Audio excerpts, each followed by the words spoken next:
Soy Rosa Doez y hoy nos acompaña la doctora María Mercedes Castrejón, pediatra infectóloga, docente universitaria e investigadora clínica con más de 25 años de experiencia. Actualmente dirige el Instituto de Investigación e Innovación y Gestión del Conocimiento de la Caja de Seguro Social en la Ciudad de la Salud.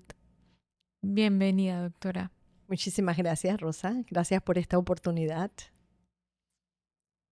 Desde su experiencia, doctora, en su investigación, ¿cuáles han sido los mayores logros de la vacunación en pediatría a nivel global y en Panamá en las últimas décadas? Bueno, gracias por esa pregunta muy interesante para empezar este tema tan interesante como es la vacunación. Sabemos que después del agua potable, la vacunación es la intervención desde el punto de vista de salud pública más costo efectiva. Cuando uno habla de éxitos en la vacunación, yo creo que hay que remontarse al entendimiento de las enfermedades, ¿verdad? Y el mayor impacto se ha dado en la prevención de enfermedades y sobre todo en la disminución de la mortalidad asociado a esa enfermedad. De hecho, recientemente la Organización Panamericana de la Salud establece que más de 154 millones de vidas en menores de un año de edad se han salvado en los últimos 5 años. Y Increíble. esas son cifras interesantes y alarmantes y son extrapolables a Panamá.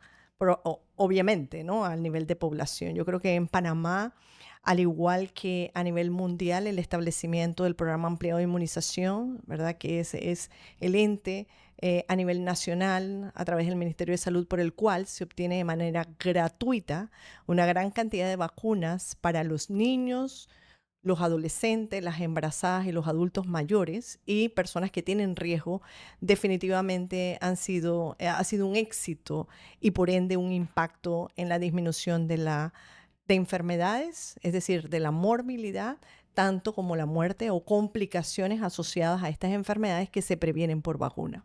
Sin embargo, todavía hay retos Me importantes, imagino un ¿verdad? montón. Así es. En uno de los estudios en los que usted trabajó, abordó el tema de la vacuna del papiloma humano. ¿Qué hallazgos destaca y cómo contribuye a la discusión sobre la vacunación, sobre todo en niñas en edades tempranas? Bueno, definitivamente el descubrimiento que un virus está asociado al desarrollo de un cáncer, y en este caso el cáncer cérvico-uterino, ¿verdad? Pero también en las mujeres, pero también el virus del papiloma humano es responsable de cáncer en el hombre. Eso fue un gran descubrimiento a nivel mundial por el cual, al ser un virus el causante de este tipo de cáncer, tanto en hombres, mucho mayor porcentaje en la mujer. Es decir, que cuando hablamos de un carcinoma o un cáncer cérvico-uterino, estamos hablando que el 99% está relacionado con el virus del papiloma humano, ¿verdad? Y esto se adquiere usualmente por transmisión sexual. Claro. Entonces, el descubrir que es un virus es lo que permitió que a través de una vacuna tú puedas prevenir el cáncer. Sin embargo, es importante que hoy en día existe no solamente una vacuna para la prevención del cáncer en general, existe la vacuna del virus de la hepatitis B, que sabemos que las personas que les da hepatitis B tienen un riesgo de tener un cáncer hepático. Entonces, ¿y esto por qué te lo menciono? Porque ha habido mucho mito en relación a la vacunación del virus del papiloma humano, las relaciones sexuales y la educación, ¿sí? Y yo siempre lo digo a manera educativa, nadie cuestiona la administración de una vacuna como la vacuna de la hepatitis B, que se pone en el recién nacido y Por posteriormente se supuesto. coloca a los 2, 4, 6 meses, e incluso en el adulto se coloca a aquellos que no han recibido esta vacuna. Y no se hace esa asociación con relaciones sexuales. Y el virus de la hepatitis B también se transmite por transmisión sexual. Mm, Entonces, ujú. afortunadamente, nosotros en nuestro país, de hecho, Panamá fue el primer país de América Latina que introdujo esta vacuna dentro de su Wow. programa amplio de inmunización.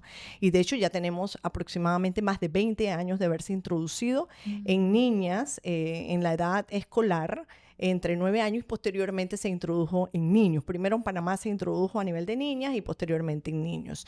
Entonces, O sea, tener ambos se deben poner. ambos, tanto niños como niños reciben hoy en día la vacuna del virus del papiloma humano. Y esto es Ujú. importante porque Panamá, de hecho, ha sido pionero en establecer tener un buen esquema de inmunización para los niños y los adolescentes, que en este caso, digo, estamos hablando de niñas a partir de los 9 años de edad y ya empiezan a recibir su primera dosis de vacunación.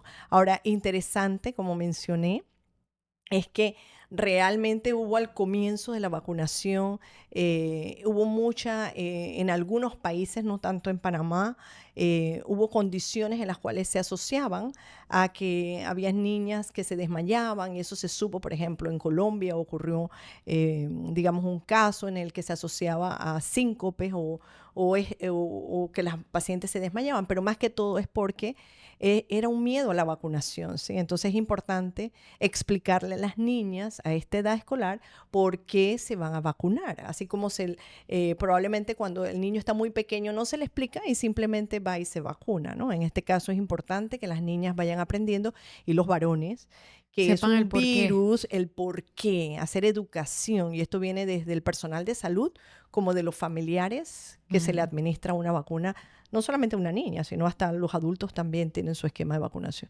Entonces yo creo que, en resumen, contestando a tu pregunta, pues Panamá ha sido un ejemplo de administración de una vacuna contra el virus del papiloma humano.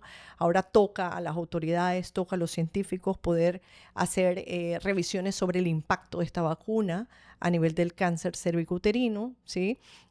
Hablar ahora mismo de los tipos de VPH y los que ocasionan cáncer, pues tenemos que evaluar. Existen vacunas que van contra los principales serotipos o tipos del virus del papiloma que produce cáncer, ¿no? Entonces ahora tenemos una responsabilidad de la población poder hacer esos estudios de impacto para ver realmente qué ocurre en Panamá. Pero hay mucha evidencia a nivel mundial sobre los impactos de estas vacunas, es decir, que las vacunas han logrado reducir este tipo de vacunas. Ya se ven los cambios. Después de 20 años ya se empieza a ver una disminución en la incidencia y hay muchas Ay, publicaciones qué en relación bueno. a las vacunas que están disponibles en relación a esa disminución de la incidencia del cáncer cervicouterino en aquellas que fueron vacunados versus aquellas mujeres que no fueron vacunados. Mm. Y eso es a lo que esperemos en otro podcast poder dar, Claro, abarcarlo. poder que Panamá tenga esos resultados de impacto en relación a esta vacuna del virus del papiloma humano. Sí, claro. Usted ha trabajado tanto en la investigación pública como en la industria farmacéutica. ¿Qué aprendizajes ha podido transferir entre ambos mundos para fortalecer las políticas de vacunación? Bueno, definitivamente el haber participado como directora de investigación en una compañía farmacéutica, que de hecho fue una de las compañías farmacéuticas productoras de vacunas, te abre un panorama, ¿verdad? Científico. Creo que aplicar lo que se aprende en la privada hacia lo público y viceversa, ¿verdad? Ese binomio público-privado realmente creo que es lo que permite el éxito en muchos países, ¿sí? Claro. Desde el punto de vista de vacunación, pues definitivamente son las grandes compañías farmacéuticas las que tienen o desarrollan los principales estudios de investigación en vacunas. Y Panamá también cuenta con una gran cantidad de experiencia en investigación clínica, es decir, aquellas fases de investigación antes de que la vacuna se registre, ya sea por la FDA o la EMA, o aquí a nivel de Panamá se haga un registro por farmacias y drogas, y posteriormente se administre a nivel masivo, ¿no? Eh, Panamá cuenta con grandes investigadores y eso es lo que ha hecho la industria, Eso es importante saberlo. ayudar a instituciones, a países, Colaborar, ¿verdad? colaborar, así es, en el campo de la investigación. Y desde el punto de vista, usted decía, pues el agregar valor volver a una institución pública. Yo empecé en una institución pública, Ujú. ¿sí? Donde ejercí 10 años como infectóloga pediatra. Posteriormente me fui casi 17 años a la empresa privada y ahora regreso en otro ámbito a institución pública. Entonces, yo creo que uno agrega el valor de poder aportar ese conocimiento, igualarnos o, ¿por qué no?, ser tan competitivos en investigación como lo son otros países, porque Panamá tiene un capital humano muy desarrollado en investigación. Estamos hablando de investigación de más de 30 años. De hecho, Panamá está a la vanguardia de la investigación en vacunación dentro de los países en Latinoamérica. Hay centros de investigación en Panamá que han sido auditados, inclusive por la FDA, en relación a vacunas. De hecho, Panamá participó desde hace muchos años, en el 2006, en uno de los estudios más pioneros en vacunación en niños, que fue la vacuna contra rotavirus, en la cual en esta vacuna en particular se rompió un paradigma en donde principalmente las vacunas cuando se desarrollaban se colocaban primero en países europeos, en países de Estados Unidos. Y esta Correcto. vacuna rompió ese paradigma y de hecho se aprobó primero en países de Empezó acá. Latinoamérica, exactamente, y después en otros países, en Estados Unidos y en Europa. Entonces tenemos mucha experiencia en Latinoamérica y en Panamá en relación a la investigación en vacunas. Hace poco participó en el foro Panamá como Centro de Innovación en Salud, destacando que las instituciones no deben trabajar aislados. ¿Qué alianzas considera que deberían ponerse para los temas de investigación de vacunas y que sean eficaces y sostenibles en nuestro país? Sí, gracias por esa pregunta. Definitivamente, como directora de un centro de investigación, se me permitió la oportunidad de estar en este foro, que es un foro de la Cámara de Comercio, en donde tanto la empresa pública como la empresa privada, ¿verdad? En este caso, participé en un foro de mesa redonda donde estaba el ministro de Salud, donde estaba el secretario de Senacid, de Ciencia y Tecnología, estaba el director de Cevaxin, Farmacias y Droga, y mi persona. Y realmente es sorprendente cuando desde el punto de vista público y privado, nos sentamos a abordar un tema que es de interés a nivel nacional. Yo creo que sí hay que aplaudir a la Cámara de Comercio por esta iniciativa y al ministro de Salud y a las autoridades como el director, el secretario de Senacid. Hay que hacerlo porque esta es la primera, no es la primera vez, pero ahora hay una oportunidad con las autoridades para la discusión de un tema tan importante como es la investigación.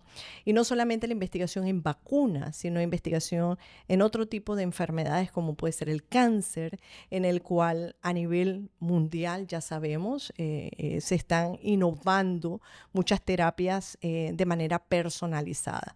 Si uno evalúa estadísticamente cuáles son las enfermedades que más afectan al panameño, pues están las enfermedades crónicas, las enfermedades cardiovasculares y definitivamente el cáncer, ¿sí? Y otra parte muy importante son las enfermedades inmunoprevenibles, enfermedades emergentes, o sea, hay una cantidad de enfermedades, algunas abordadas de manera preventiva, otras no, pero sí muchas tienen que ver con factores de riesgo de conductas de la población, ¿sí?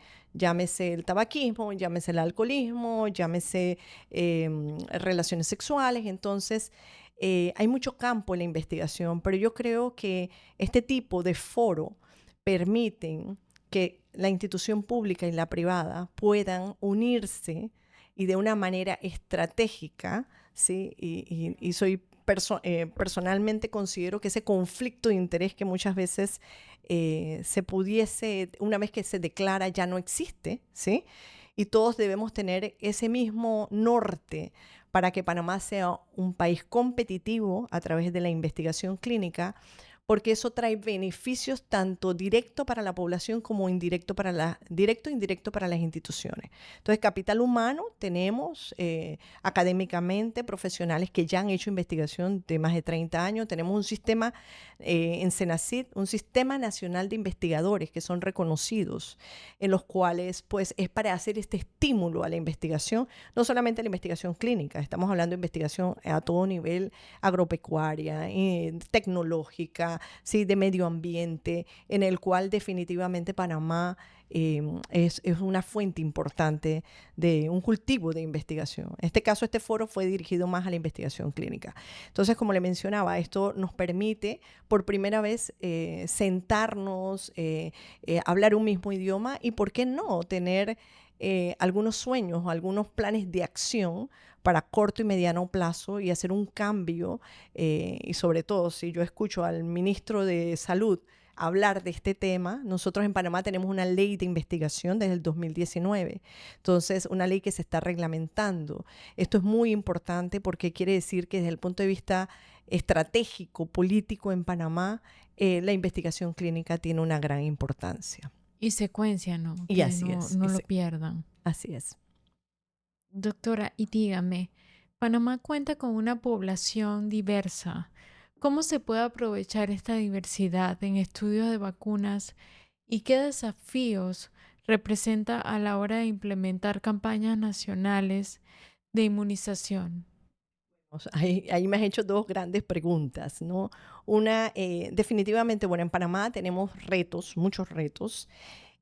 Como mencioné anteriormente, tenemos un programa amplio de inmunización que de una manera gratuita el país invierte, ¿sí?, en la compra de vacunas a través del programa del fondo rotatorio, y en la cual tenemos un portafolio de vacunas a nivel de los niños muy robusto. Actualmente en las embarazadas también se tiene un portafolio de vacunación. De hecho, se va a introducir una nueva vacuna dentro del programa de inmunizaciones, que es para la prevención del virus sincicial respiratorio en las embarazadas. Hay una nueva vacuna inclusive en la población adulta que también se va a introducir. Y definitivamente hay diferencias en coberturas vacunales, ¿sí?, entre las poblaciones. Cuando hablo es a nivel nacional, pues se trata de tener coberturas vacunales que vayan por encima del 95%. Es decir, que la población que yo tengo, que es objeto de vacunación, mínimamente para las enfermedades a las cuales se tiene que prevenir, su cobertura sea por encima de un 95%. Eso es un gran reto, ¿sí? Cuando hablamos de diversidad, yo creo que hoy en día todos tenemos derechos y la vacunación es una medida preventiva que no excluye a nadie, ¿sí? No excluye, no debe excluir y no lo excluye a nadie, es de manera gratuita. Esto incluye la población en general, inclusive la población indígena. Tenemos a veces algunos retos en las mismas poblaciones, inclusive a veces aquí mismo en Panamá, en el centro, en la capital, en la ciudad, que uno diría, wow, aquí si se tiene todo debería tener las mejores coberturas vacunales. Entonces todavía hay un camino que seguir recorriendo, Un reto, sí. reto, y este reto principalmente es en educación para la población, para el sector salud y para todo el sector en general. Cuando hablo de educación en población, es que las personas sepan que está la accesibilidad, pero que comprendan por qué, independientemente de sus funciones, así seas ama de casa o estés en una peluquería y trabajes en una peluquería, tiene el mismo riesgo de tener una infección que es inmunoprevenible a través de una vacuna que otra persona, ¿sí? Que una persona que sea del sistema de salud, por ejemplo, que tenga contacto con más pacientes. Todos tenemos, y algunas personas tenemos algunas condiciones de riesgo en las cuales podemos ser más susceptibles o no, ¿no? Eso por un lado. Pero por otro lado, es importante, y ya hablando de investigación y no solamente vacuna, que Panamá tiene somos multirraciales. Entonces es importante hacer estudios de investigación para saber si esa vacuna, ¿sí?, o ese producto de investigación que puede ser, no sé, para el cáncer, para algún anticuerpo, por ejemplo, monoclonal, que es lo que hoy en día se está tratando de trabajar en el cáncer, funciona en nuestra población que es multirracial. Entonces sí es importante investigar en Panamá y ver y tener esa oportunidad de participar en esos estudios de investigación para ver si nuestra población se va a comportar muy similar como se comporta en otros países. Y un tema interesante que también hay que seguir es no nada más la introducción de una vacuna, sino qué pasa después de la introducción de vacuna. Es decir, hacer los reportes de la Un seguimiento. farmacovigilancia y un seguimiento como tal. Entonces, es una curva de aprendizaje a todos los niveles, pero que involucra a la población general. Entonces, sí es importante que a través de estas comunidades, de hecho, este podcast, por ejemplo, es una forma de educar a la población para que las personas comprendan por qué hay que vacunarse. Ujú, claro, claro. Desde el Instituto de Investigación e Innovación que usted dirige, ¿cuáles son las líneas de investigación actuales o futuras que podrían transformar el abordaje de enfermedades prevenibles por vacunas? Ok, el Centro de Investigación, Innovación y Gestión del Conocimiento es una nueva oportunidad que tiene un sector público como la Caja del Seguro Social, ¿sí? Desde el punto de vista de líneas de investigación, en este momento nos estamos estableciendo para la línea de investigación que viene estratégicamente alineada desde el director general hacia, digamos, a la población general. Y eso está basado en qué?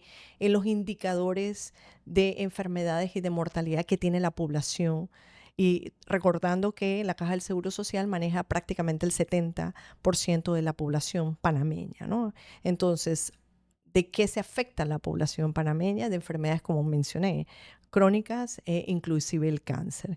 Entonces, en esa línea de investigación estamos trabajando.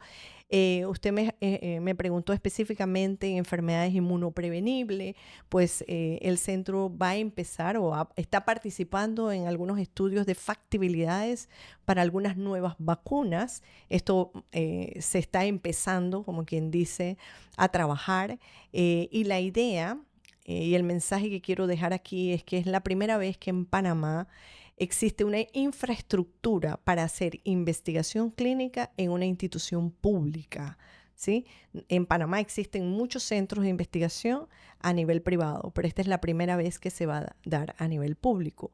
Y la idea es poder contar con estas alianzas de investigación con algunos otros centros y poder apoyar a la población panameña en enfermedades que son, digamos, en las cuales se necesita abordar una estrategia de investigación para tener oportunidades para aquellos pacientes en los cuales no hay una alternativa y en el caso de vacunas para aportar información para aquellas enfermedades en las cuales todavía no hay una vacuna como tal. Pero no solamente en esas primeras fases, sino también, como mencioné anteriormente, debemos unir fuerzas para demostrar el impacto de esas vacunas que están en el programa ampliado de inmunización.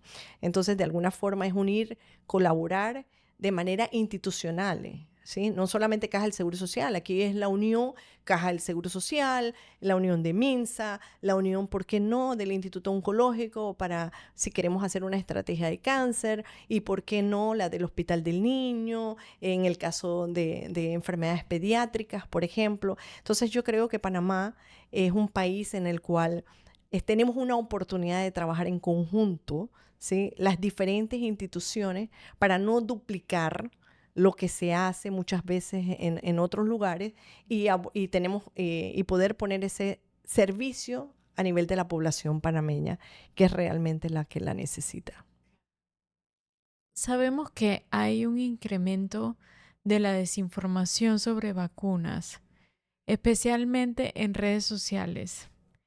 ¿Qué estrategia considera que son más efectivas para defender la vacunación desde la ciencia y la comunicación pública? Bueno, esto has tocado un tema fascinante, Estratégico. estratégico, así es, en vacunación. Desinformación se debe abordar con educación, ¿sí? Educación, comunicación, mensajes claves, ¿sí? Creo que con la pandemia de COVID se aprendió mucho, la población aprendió mucho, mucho lenguaje que antes no estaba familiarizado. Hoy en día se habla de fases de investigación, pero también se habla de la eficacia de una vacuna. Entonces, a mí me gusta, yo les pregunto a las madres cuando alguna vez en su vida se les dijo cuál era la eficacia de la vacuna que le iba a prevenir el polio, el sarampión. No, se confía en que el médico está haciendo algo que es de beneficio, en este caso estoy hablando de los niños, pero en términos general para uno como paciente, no como persona, porque realmente cuando tú colocas una vacuna es para prevenir, pueden ser personas sanas o personas que tengan alguna enfermedad y que necesitan una vacuna para disminuir el riesgo de que te compliques, ¿verdad? Ujú, Porque correcto, dependiendo de si estoy enferma, voy a tener mayor riesgo que la población en general. correcto. Entonces, es importante comunicar adecuadamente, educar. Esto involucra no solamente al personal de salud, sino también a la población, e ir rompiendo esos mitos de una manera transparente y científica. Habrá personas a Sí, las cuales cierto. no van a creer en la vacunación, No por creen. más que usted le diga, no creen. Bueno, ese generalmente es la minoría en comparación con la población general. Es más, yo siempre uso el ejemplo de COVID. Digo, hoy estamos y en este momento estamos aquí reunidos en esta sala sin mascarillas, Ujú. ¿sí? Y donde es una sala probablemente menos de 10 metros por 20, en las cuales antes no podíamos hacerlo. Entonces, si no hubiese existido la vacunación contra el COVID, No nosotros no estaríamos estaríamos aquí. aquí sentados, ¿verdad? Sin mascarilla. Esto es un ejemplo, ¿verdad? Pero tenemos muchos ejemplos y yo creo que de eso se trata la comunicación. Eh, y también hay que hablar que no hay ningún producto seguro. No, en la vida no existe nadie, ningún médico, ningún científico te puede decir que si te tomas un medicamento, si te colocas una vacuna, si pones un dispositivo, si vas a una cirugía, todo es seguro. No, esa Eso seguridad no. depende de la persona. Eso depende, es tan multifactorial, pero es Ujú. muy diferente si yo le digo, a usted se le va a poner una vacuna, a usted le va a dar dolor, se le va a poner rojo, se le va a poner caliente, ¿sí? Y le puede dar malestar general, estos efectos secundarios. Esos efectos secundarios hay que educar a la población que desde que se toma el acetaminofén, digo el nombre genérico para no hablar Ujú, específicamente de ujú, ninguna claro. marca comercial. Desde que usted se toma un acetaminofén, que es el medicamento más comúnmente utilizado, o una aspirina, usted debería leer el inserto de ese medicamento para saber. Conlleva riesgos. Y todo lleva riesgo. Si así fuera, no haríamos nada en la vida, porque todo lleva un riesgo. Pero lo importante es conocer que también existen efectos secundarios de una vacuna como lo existen de medicamentos. Vuelvo, insisto, como puede haber desde el momento en que yo entro a una cirugía, me saco un diente, me da una enfermedad X o estoy en un riesgo. Entonces, esas cosas también hay que transmitirlas. Definitivamente en la vacunación, como igual que aplicar un medicamento para X persona, uno siempre lo coloca en una balanza riesgo-beneficio. Y hasta hoy en día se ha demostrado que el beneficio es mayor que el riesgo, Ujú. ¿sí? Pero es verdad, hay personas que me dicen, bueno, ese riesgo puede ser de 0,005 y cuando me toca a mí soy 100% del riesgo, ¿sí? Pero en salud pública o a nivel de tomadores de decisiones uno habla de un balance que es la mayoría versus la minoría. Conozco Entonces, muchas madres que también como que tienen esa duda de ponerle o no la vacuna al niño, así es. pensando que le pueda dar más adelante alguna enfermedad, algún padecimiento que sea difícil, ¿no? Sí. Eso es bien importante. Así es, pero cómo esa madre, ¿sí?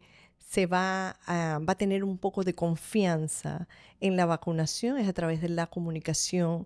De hecho, esa misma madre lo más probable es que recibió vacunas con sus padres, porque las vacunas no estamos hablando que se descubrieron en el año Mm, 2000, claro. estamos hablando que la primera vacuna, o sea, fue en el siglo XVIII. Ujú. Entonces, imagínense cuántos años de descubrimiento de vacunas. Entonces, inclusive muchas de las personas que viven hoy en día tuvieron algún familiar que tuvo polio y Sí. que tuvo alguna secuela de polio. Entonces, no es que estamos hablando de enfermedades que no fueron conocidas. Y el ejemplo con el cual yo quiero traer hoy es la vacunación del sarampión. Ahorita tenemos sarampión en las Américas. Tenemos sarampión en Estados Lo Unidos, he visto. brotes en Estados Unidos. ¿Por qué fueron los brotes en Estados Unidos cuando se han hecho las encuestas? Cuando se ha hecho el análisis de esos ¿A qué se brotes. debió? ¿A qué se debe? A que la mayor porcentaje de la población no está vacunada. ¿Y por qué no está vacunada? Porque no creen en la vacunación. Entonces, Mm, ¿cómo desde el punto de vista de salud pública hoy en día permitimos que haya niños que se mueran por una enfermedad que es inmunoprevenible como el sarampión? sí, correcto. Adultos que fallezcan por una enfermedad inmunoprevenible. Ujú. Entonces, yo creo que esas son las cosas que tienen que llevar a reflexión. Y por qué se tiene que hacer todas las estrategias para vacunar. Esta vacunación que se hace, que Panamá de hecho ha sido pionero en hacer esta vacunación, se habla de vacunación sucia, lo que se hace en las Américas, no importa para cuando es abril o estratégicamente cuando se necesita hacer una vacunación, por ejemplo en el sarampión, en los niños, para evitar que el virus siga circulando o si llega alguien a Panamá que tiene algo, que tiene sarampión, pues no se vean afectada a la población. Y Ujú. esto se debe a hacer estos cercos epidemiológicos, estas vacunaciones fuera de los calendarios de vacunación donde Panamá ha sido muy exitoso. Entonces, hay muchas preguntas que son interesantes cuando uno habla de desinformación, pero también es la evidencia y la tenemos tan cerca. ¿Sí? Una enfermedad como el sarampión, que fallezcan Sí, niños, que fallezcan adultos, y es hoy día. inmunoprevenible, realmente debe ser un llamado de atención para aquellas personas que no creen en la vacunación. La última pregunta, a ver, cuénteme. Como referente en la infectología pediátrica e innovación de la salud, ¿qué mensaje le gustaría compartir con la comunidad y con los jóvenes investigadores? Bueno, muchos mensajes, ¿sí? Cuéntenos. Yo creo que a todo lo que uno hace en la vida le debe poner algo de pasión, ¿sí? El camino no es fácil, pero el camino de un investigador siempre comienza con una pregunta, ¿sí? Con una duda. ¿En qué puedo agregar valor desde la persona que tengo al lado mío, que me ayuda en el día a día, me agrega valor? Entonces yo tengo que darle como investigador ese valor a lo que yo quiera hacer y más al que estudia medicina, porque no estamos hablando solamente al médico. Ujú. El investigador puede ser de cualquier área, pero si eres de la salud, profesional de la salud, te debes a los pacientes, te debes a las personas. Entonces, un Mm. mensaje es la educación, ¿sí? Hay personas que aquí debemos trabajar en un relevo generacional, ¿sí? Aquellos que hemos hecho investigación, hay que seguir ayudando, educando. Hoy en día la investigación que se tiene, digamos que todas las herramientas que yo Ujú. tengo para investigar son mucho más asequibles que lo que eran hace 20 años. Entonces existe una oportunidad. En las universidades se enseña investigación, que hay que hacer mejoras en que esté en el currículum, hacia allá se está trabajando, ¿sí? Hoy en día tener un centro de investigación en una institución pública habla muy bien de lo que los altos Claro, mandos, las personas que son líderes, están tomando en consideración la investigación. Sin embargo, van a haber retos, nada es fácil. Y otra cosa importante es que uno no investiga solo, uno generalmente investiga con un equipo. Entonces también te favorece el desarrollo de habilidades blandas como habilidades duras. ¿En qué sentido? Hasta en la comunicación. claro. Vas a Mm, ir incrementando esas habilidades con el tiempo. Entonces, ujú. si yo tengo que hablar de mensajes, es al que le gusta investigación y entra en este mundo de la investigación, que sepa que no es fácil, como nada es fácil en la vida, pero tiene que haber un reto, tiene que haber esa pasión para agregar valor y que sepan que no están solos, que hoy en día hay universidades, centros de investigación, investigadores en Panamá a nivel del Sistema Nacional de Investigadores que también están abiertos a ayudar. Y definitivamente en la vida uno va formando ese camino. ¿Sí? Hoy en día, si yo me miro hacia atrás, cuando yo estaba en el Hospital del Niño, yo decía, yo no me voy a ir a ninguna empresa fuera del hospital. No veía yo un histórico fuera del Hospital del Niño. Sin embargo, se presentan oportunidades como todo en la vida, y uno las toma, ¿no? Ahora es fase de regresar esas oportunidades y de agregar valor. Pero definitivamente es irse desarrollando, crecer, ser humilde, ¿sí? Ser humilde, Siempre, porque sí. siempre hay que ser humilde y nunca olvidar que el que hace investigación lo hace para ayudar a otras personas. Los beneficios que pueden venir a la persona son secundarios. Y con ese rumbo yo creo que es lo que le va a garantizar el éxito como investigador. Muchas gracias, doctora. Qué bonitas palabras. Muchas gracias y la verdad que estoy segura que a muchas personas le aclaró muchas dudas respecto a las vacunas. Así que gracias por estar aquí y bueno, esperemos que la tengamos pronto aquí en CIMED. Muchísimas gracias a ustedes por la Gracias. invitación.